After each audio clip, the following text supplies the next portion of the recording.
Olá, pessoal. Vou gravar a aula, já que vocês ficaram sem sinal de internet, e assim ganhamos tempo, né?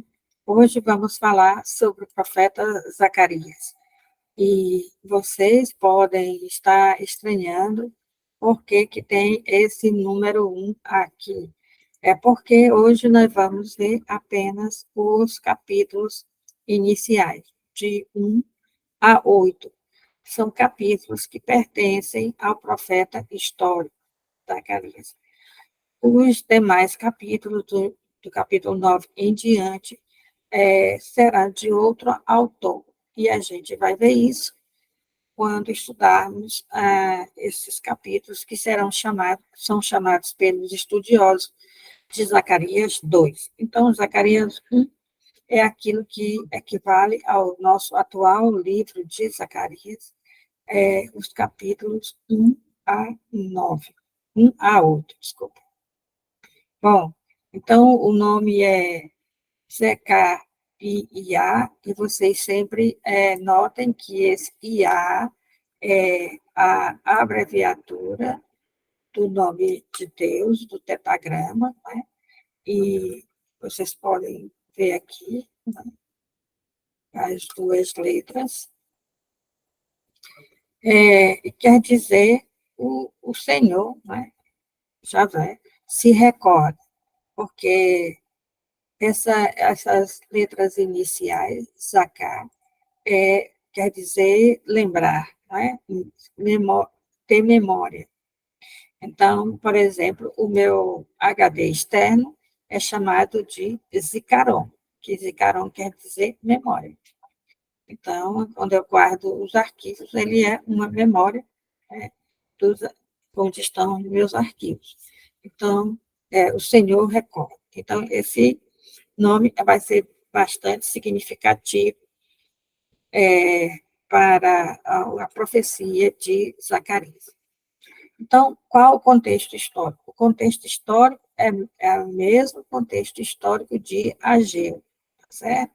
Então, por isso, nós não precisamos perder tempo aqui na aula mencionando o contexto histórico, porque no vídeo na aula, né, sobre Ageu, esse contexto histórico foi bastante trabalhado, exatamente, porque ia servir tanto para Ageu quanto para Zacarias. Tá? Então, o contexto histórico, né, a sua missão profética começou no segundo ano do reinado de Darius, que é o ano 520 a.C., ou seja, 16 anos depois que o primeiro grupo retornou do exílio para a terra de Israel. Então, é a mesma época de Ageu, né? Como é mostrado no livro de Esdras. Ele é contemporâneo de Ageu.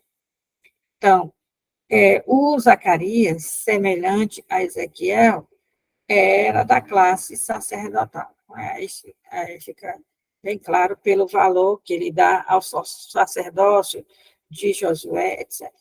Né? Ele descreve, né? Ele se descreve como filho de Baraquias, mas aí nós temos uma coisa que a gente não sabe qual dos dois está certo, né? É que o livro de Esdras o identifica como filho de Ari. Então, é de Baraquias, é de Ari, tanto, não se sabe, e tanto faz, porque as pessoas também tinham mais de um nome. Tá? Então, isso aí é secundário. Então, seu livro começa com um prefácio. Então, Zacarias 1, de 1 a 6, para dar ao leitor as condições, né, das condições de poder compreender o que ele vai dizer. Né? O livro de Zacarias, capítulo 1, versículo de 1 a 6, diz: No oitavo mês, no segundo ano de Dario, a palavra de Javé foi dirigida ao profeta Zacarias, filho de Baraquias, filho de Ado. Né? Então, Ado seria o avô. Nestes termos: Javé esteve profundamente irritado contra vossos pais. Tu lhe dirás, assim me disse Javé dos exércitos, retornai a mim, oráculo de Javé dos exércitos, e eu retornarei a vós, disse Javé dos exércitos. Não sejais como os vossos pais, a quem os antigos profetas anunciaram. Assim disse Javé dos exércitos. Convertei-vos de todos os caminhos perversos e de vossas ações perversas. Mas eles não ouviram e não me deram atenção, oráculo de Javé. Onde estão os vossos pais? E os profetas vivem para sempre? Mas as minhas palavras e os meus decretos, eu que proclamei por intermédio de meus servos, os profetas, acaso não atingiram vossos pais? Então, eles se converteram e disseram, Javé dos exércitos agiu conosco como tinha determinado fazer, conforme os nossos caminhos e as nossas ações. Então, nesse texto inicial, né, nesse prefácio, o que Zacarias faz é recordar, por isso que o nome é Javé se recorda, recordar ao povo que no passado o povo estava longe de Javé, ou seja, sendo infiel, e Javé enviou os profetas para anunciar as palavras.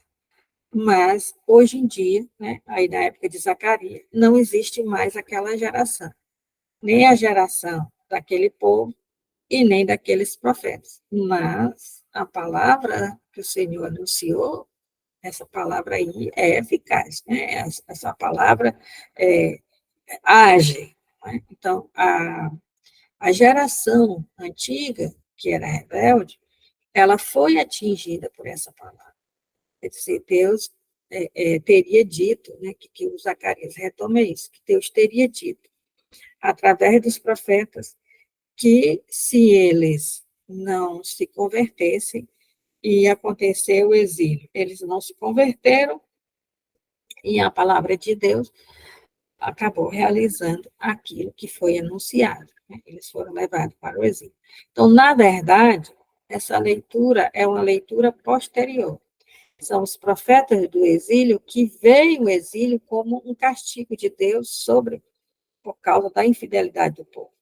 Mas isso, como o exílio foi sempre teve essa conotação de castigo pela infidelidade, então todo mundo supõe que desde o início, né, os profetas tinham anunciado sobre o exílio, né, que o exílio seria o castigo pela rebeldia. Então, é isso. Agora, o que as pessoas têm que fazer?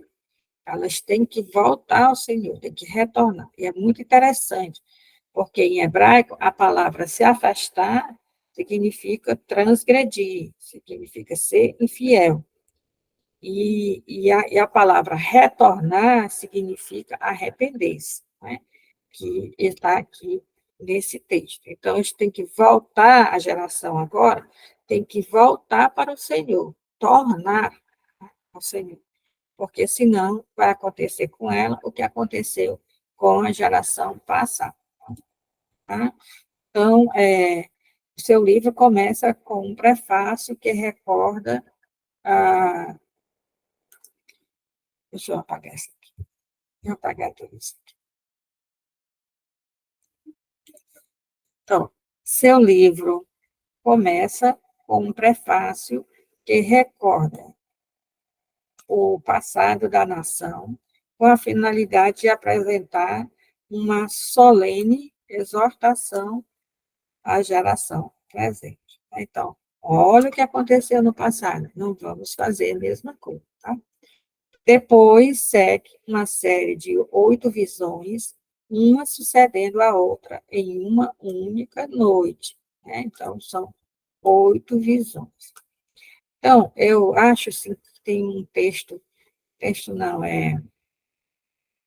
tem um vídeo muito legal, que eu até fiz uma edição para ficar mais curto, né, sobre essas 8 visões, que vamos ver agora, porque essas 8 visões elas são mais ou menos uma história simbólica de Israel. Essas 8 visões é para, ao mesmo tempo, exortar e, ao mesmo tempo, consolar, esses repatriados, esses que voltaram do exílio.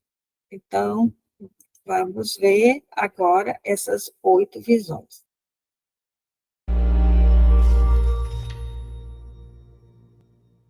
O livro do profeta Zacarias. O livro começa após o retorno dos exilados da Babilônia para Jerusalém. E nos é dito no livro de Esdras que Zacarias e Ageu desafiaram e motivaram o povo a reconstruir o templo e procurar o cumprimento das promessas de Deus. Há muito tempo atrás, Jeremias, o profeta, dissera que o exílio de Israel duraria 70 anos e que Deus restauraria a sua presença para um novo templo e traria seu reino e o governo do Messias sobre todas as nações. As datas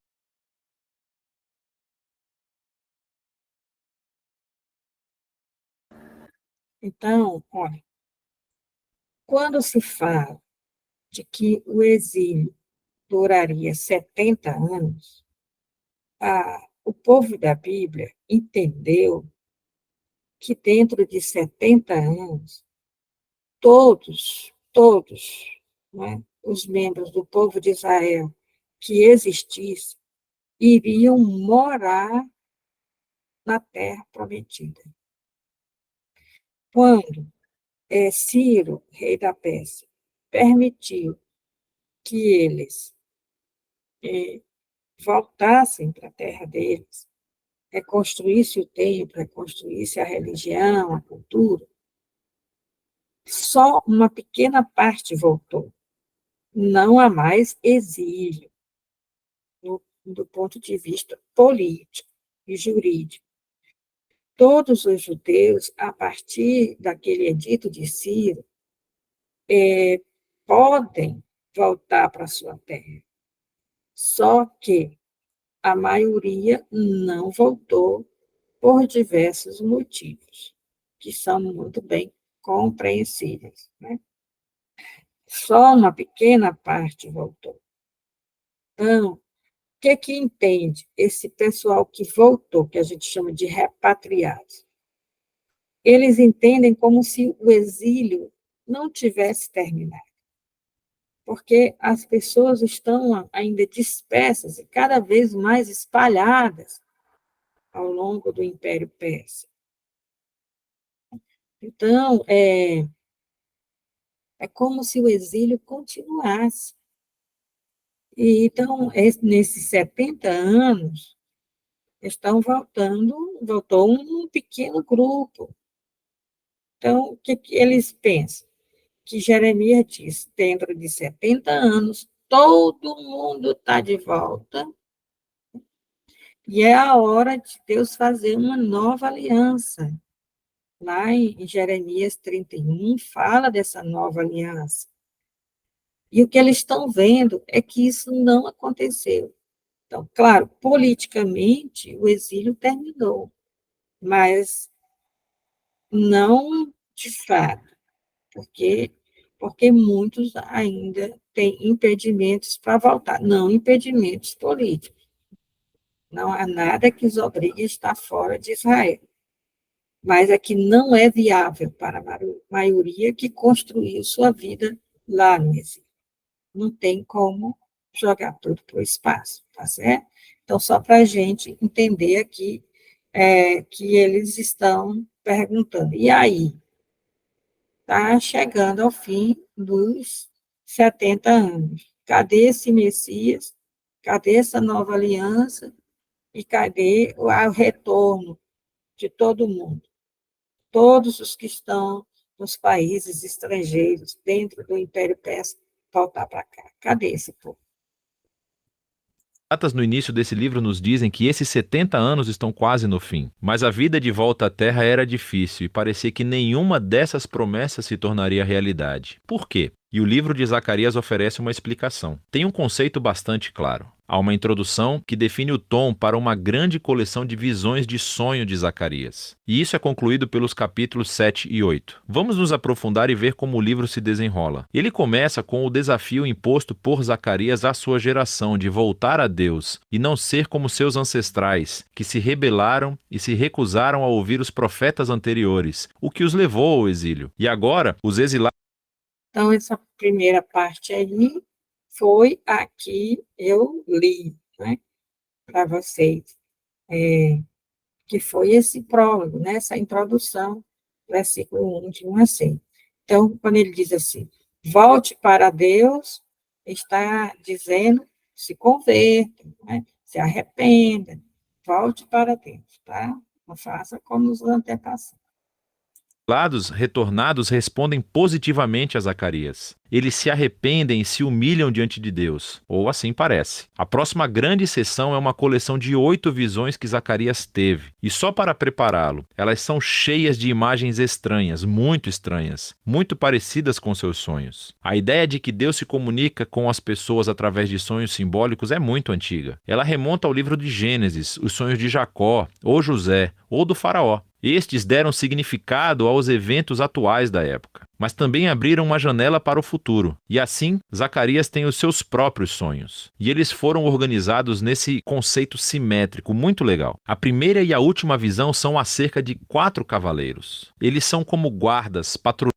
Então, olha, para facilitar o estudo, em vez da gente ver a visão 1, 2, 3, 4, 5, 6, 7, 8, né? Então, nós vamos ver assim, porque tem um paralelismo.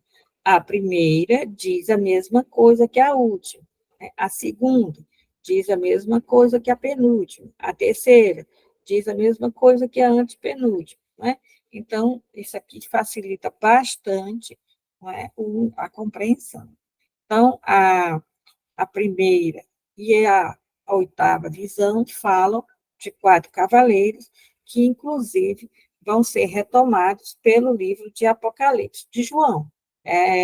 Para entender quem são os 4 cavaleiros que aparecem no Apocalipse, e em vez de pegar ao pé da letra, a gente tem que ler isso no profeta Zacarias. E Zacarias está tendo um som, um som, uma coisa simbólica. Não existem 4 cavaleiros, não é? Fiscalizando. Por que são 4? Porque tinham a impressão de que o mundo era dividido em 4. Por que são 4? É porque o mundo era quadrado, né? Ou melhor, retângulo, e tinha 4 pontos cardeais, então, aí seria um cavaleiro para cada um dos pontos cardeais, né? Um dos 4 cantos da Terra.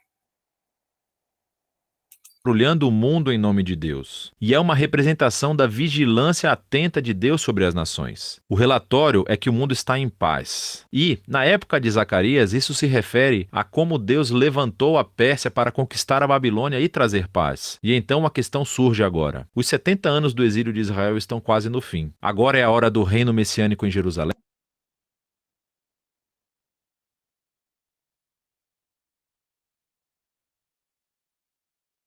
E Deus responde dizendo que ele está determinado a cumprir essas promessas, mas ele deixa essa questão do tempo sem resposta. A segunda e a sétima visões estão emparelhadas porque ambas são reflexões sobre o pecado passado de Israel que levou ao exílio. Então, a segunda visão é sobre esses chifres que simbolizam as nações que atacaram e depois dispersaram Israel, Assíria e Babilônia. Mas então esses chifres, ou impérios, estão espalhados por um grupo de ferreiros, uma imagem para a Pérsia. O sétimo sonho é sobre uma mulher em uma cesta, e nos dizem que ela é o símbolo dos séculos de rebelião da aliança de Israel. E então, essa mulher é levada para a Babilônia por outras mulheres que carregam a cesta voando com asas de cegonha. Isso é tão estranho. A terceira e a sexta visões estão emparelhadas, pois ambas são sobre a reconstrução de uma nova Jerusalém. Então um bom homem está medindo a cidade. É uma imagem da promessa de Deus de que Jerusalém será reconstruída e se tornará um farol para as nações, que se unirão ao povo de Deus em adoração. E então o sexto sonho é sobre um pergaminho que voa e volta da Nova Jerusalém, punindo ladrões e mentirosos. A ideia é que a Nova Jerusalém é um lugar que é purificado do pecado pelas Escrituras. A quarta e a quinta visões estão no centro dessa coleção, e elas são sobre os dois líderes principais dentre os exilados retornados: Josué, o sumo sacerdote, e depois Zorobabel, o descendente real de Davi. Então, Josué estava simbolicamente usando o pecado de Israel na forma dessas roupas sujas.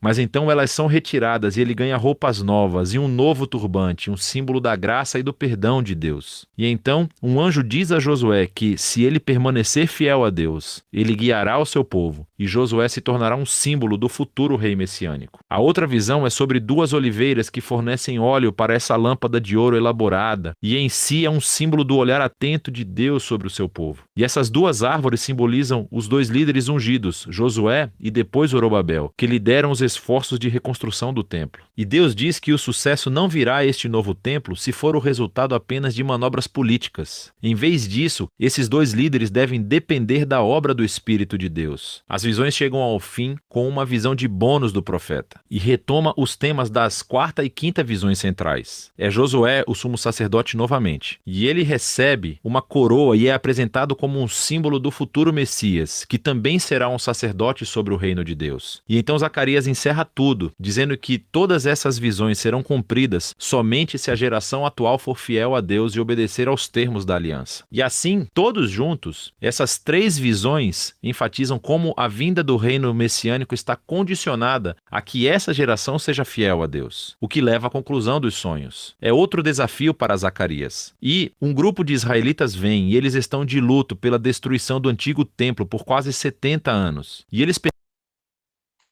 Havia em Israel, e ainda hoje há, porque o templo voltou a ser destruído, na época da destruição do templo pela Babilônia, eles tinham uma liturgia de penitência, em que lamentavam pela destruição do templo. É uma festa penitencial, uma liturgia solene penitencial. Então, veja só, esses que estavam na diáspora, eles voltam para Jerusalém. Voltar é uma maneira de falar, porque, como eu sempre digo, os pais é que foram para o exílio, né, os filhos estão vindo para a terra dos seus antepassados. E eles têm um motivo para sair da diáspora e se dirigir a Jerusalém. É que eles vão lá para perguntar se é agora que o reino vai ser restaurado, né? Essa é a conclusão dos capítulos 7 e 8. perguntam a ele: é hora de parar o luto? Quero dizer, o reino de Deus virá em breve? E Zacarias os lembra novamente de como os seus ancestrais rejeitaram o chamado de Deus através dos profetas, o que os levou ao exílio. E assim ele os desafia também. Ele diz que essa geração só verá o reino messiânico se buscar a justiça e a paz e permanecer fiel à aliança. Então, em outras palavras, Zacarias inverte a questão. Ele pergunta: vocês se tornarão o tipo de povo que está pronto para receber e participar do reino de Deus? E essa questão é deixada no ar. Certo? Então, retomando, né, nossos slides. Então, nós vimos aqui esse pequeno vídeo que explica as visões. Na realidade, esse primeiro Zacarias, ele pode ser resumido nas 8 visões, né? Porque o capítulo 7 e 8 é só para o início, o prefácio, que é para recordar como que o povo errou e Deus cumpriu o que tinha prometido, né? Isso serve para exortar ao povo que não peque mais. Aí, então, temos as visões, que são essa forma simbólica de recordar toda a história de Israel.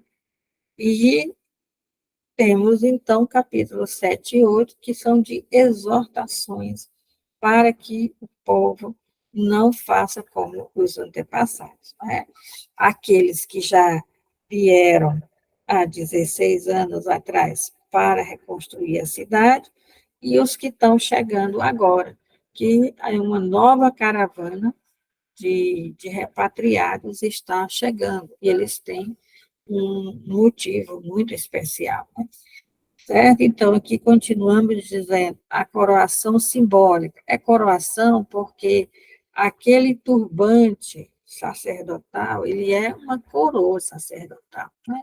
Então, a coroação de Josué como sumo sacerdote. É um sinal, né? Descreve a era messiânica, o reino de Deus. Olha que interessante. Porque Zacarias, para ele, o Messias, ele tem mais a ver com o sacerdócio do que com a realeza. É um caso aí a se pensar, né? Embora que a visão das duas oliveiras mostre o papel dos dois líderes, o líder político, Zorobabel, e o líder religioso, que é o Josué, certo? Então, a visão da Oliveira é uma visão muito interessante, que vai ser também retomada no livro do Apocalipse, né? Então, a candelabro de 7 lâmpadas era fundamental, né, dentro do templo, porque ele simbolizava a presença de Deus no mundo, a vigilância de Deus para que as coisas saíssem de acordo com a sua vontade. Era a presença de Deus no mundo era importante para a harmonia do mundo, para que a natureza, com suas leis, permanecesse em harmonia, para que os acontecimentos da história permanecessem em harmonia. O candelabro de 7 braços, de 7 velas, né, representa isso. Um Deus que está dentro da criação, de alguma forma, e essa presença invisível de Deus na criação mantém tudo no organizado. Porque se essa presença é retirada, tudo se transforma num caos, o caos que era anterior à criação, né? Então, o papel dos judeus para que isso continuasse seria manter a fé monoteísta. A fé monoteísta mantinha a presença de Deus no mundo. E essa fé monoteísta, ela era simbolizada pelo azeite de oliva que era colocado nas lâmpadas do candelabro, né? E então, a fé monoteísta é o óleo que mantém a lâmpada acesa. E a lâmpada acesa simboliza a presença de Deus. Por isso que o candelabro tem 7 lâmpadas, né? Então, veja bem, na visão ou no sono, né, de Zacarias, a, o candelabro, ele já está ligado a 2 oliveiras, ou seja, ele recebe a seiva das oliveiras. Não é mais necessário tirar as azeitonas, né? Triturar as azeitonas, prensar as azeitonas, tirar o azeite. Não, o azeite já vem direto das 2 oliveiras para o candelabro, a menorá. Então, quer dizer que o papel desses 2 líderes é super importante para manter a fé do povo, né, e a presença de Deus no mundo, certo? Então, é uma questão muito significativa, tá?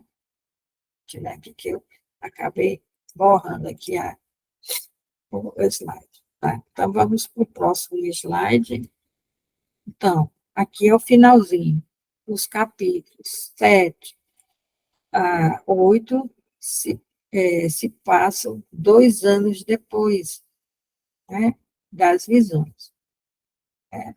São uma resposta a questão se os dias de lamentação, né, pela destruição da cidade deveriam ser mantidos. A gente continua fazendo essa lamentação todo ano, no dia da destruição do templo, a gente faz essa lamentação, ou agora é hora de se alegrar, porque Deus está enviando, né, o seu Messias. Chegou a hora de restaurar o reino, né? Então, esses dois capítulos, né, 7 e 8, eles vão encorajar, né, encorajar o povo a ser fiel, né? Assegurando a presença de Deus, as bênçãos de Deus, mas, é como foi dito no vídeo, né? Se eles não se arrependerem de verdade e manterem a fé e a vida, a fé supõe uma vida correta, né? A fé bíblica supõe um agir, não é só crer, não é ter crença, a fé bíblica. A fé bíblica é pôr em prática a palavra de Deus, a vontade de Deus, não é? Então, é condicional. Então, o livro de Zacarias se divide em duas partes. O capítulo 1 a 6 é a introdução, não é? E as visões que chamam para a correção do povo, para uma restauração não política, não é? É para uma restauração, primeiro, para uma restauração é, moral, né? Moral. Então, é um conjunto, né? Os capítulos 7 e 8 são um conjunto de oráculos, né? De profecias, mas que depende da conversão do povo. Então, vocês veem aí a grande diferença entre Zacarias e Ageu. Eles são da mesma época. Porque, por exemplo, que essa nova caravana veio? Porque os acontecimentos mundiais deram esperanças para eles, né? Porque o Império Persa está em decadência, que é o que acontece que a gente viu lá quando a gente estudou o profeta Ageu. Então, o Império Persa está em decadência. Nesse caso, será que agora que Deus vai restaurar o povo de Israel e que o povo vai se tornar um grande império? Então, eles estão bem esperançosos, né? E o Zacarias, ele tem uma temática muito parecida com Ageu. Só que para Ageu, o principal mesmo que vai moldar a profecia de Ageu é a restauração do templo. Vamos reconstruir o templo. Temos que reconstruir o templo, porque senão não vem o rei Messias. Para Zacarias, a preocupação não é se o templo vai ser reconstruído ou não. Porque se o templo for reconstruído e, e as pessoas não mudarem o modo de vida, não vai adiantar nada esse templo, né? Então, aí, ele se preocupa mesmo com a questão moral, uma reforma moral, tá? Uma vida pura, uma vida moral, né? Que é fundamental para uma escatologia. E o que é a escatologia? São as doutrinas a respeito do fim dos tempos, né?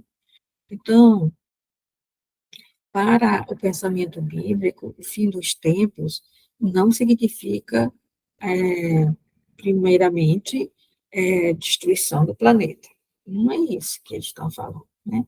O fim dos tempos, para ele, é o fim de um estilo de vida, que é um estilo em que as pessoas, né, estão em desarmonia com as outras. As pessoas fazem o mal às outras.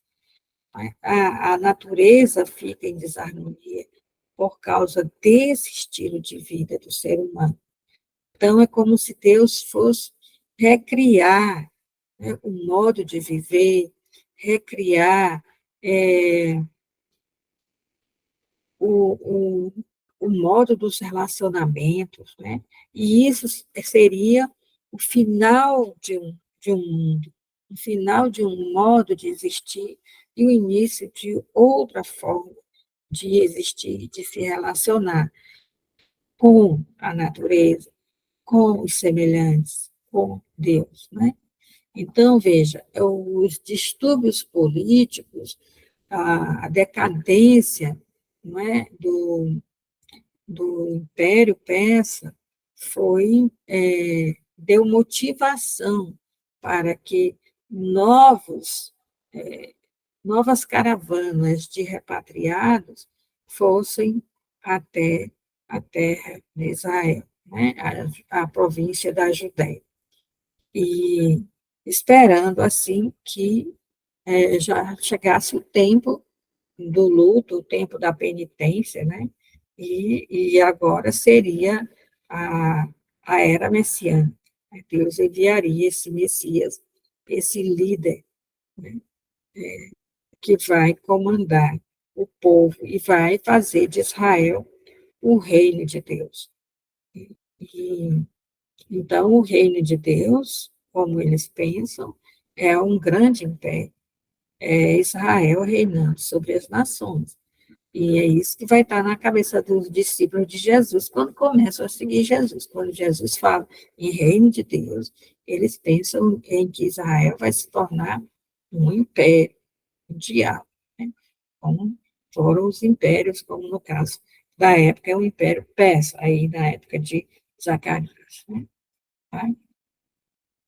Então, podemos ler algumas passagens em que é dito o modo como eles devem viver daí em diante.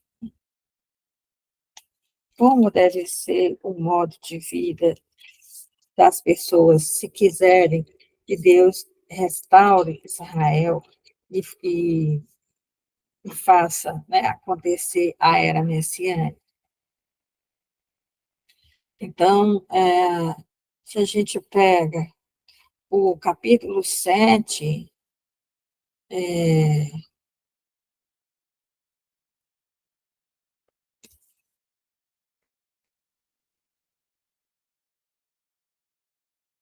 então, capítulo 7, versículo 9, se a gente pega o capítulo 7, versículo 9, nós temos o seguinte: assim fala Javé dos exércitos, fazei um juramento verdadeiro, praticai o amor e a misericórdia para um com o seu irmão, cada um com o seu irmão. Não oprimais a viúva, o órfão, o estrangeiro e o pobre. Não trameis o mal em vossos corações, um contra o outro. Então, isso aqui é o que eles têm que fazer.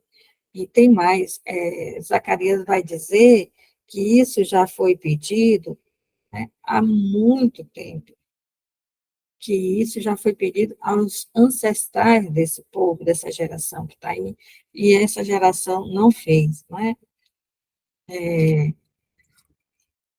Então, agora é pedido novamente.